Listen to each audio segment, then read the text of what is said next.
சங்கீதம் 2ஆம் அதிகாரம். ஜாதிகள் கொந்தளித்து, ஜனங்கள் விருதா காரியத்தை சிந்திப்பானேன்? 2.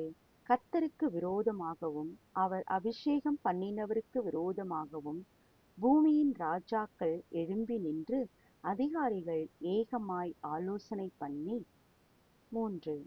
அவர்கள் கட்டுகளை அறுத்து, அவர்கள் கயிறுகளை நம்மை விட்டு எறிந்து போடுவோம் என்கிறார்கள்.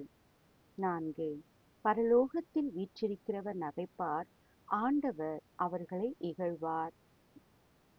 அப்பொழுது அவர் தமது கோபத்திலே அவர்களோடு பேசி, தமது உக்கிரத்திலே அவர்களை கலங்கப் பண்ணுவார். 6. நான் என்னுடைய பரிசுத்த பர்வதமாகிய சீயோன் மீதில் என்னுடைய ராஜாவை அபிஷேகம் பண்ணி வைத்தேன் என்றார். 7. தீர்மானத்தின் விவரம் சொல்லுவேன். கர்த்தர் என்னை நோக்கி, நீர் என்னுடைய குமாரன், இன்று நான் உம்மை ஜனிப்பித்தேன். 8.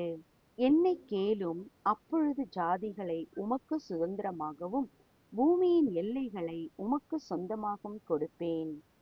9.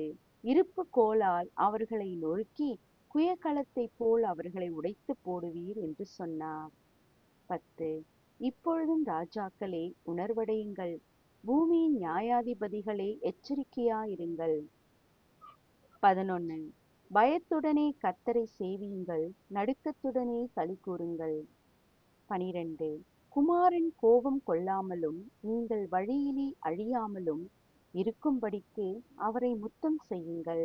கொஞ்ச காலத்திலே அவருடைய கோபம் பற்றி எரியும். அவரை அண்டிக் கொள்ளுகிற யாவரும் பாக்கியவான்கள். ஜெபம். அன்பின் பரலோக பிதாவே, கர்த்தாவே, நீர் உலகில் என்றும் ராஜாவாக இருக்கிறீர்.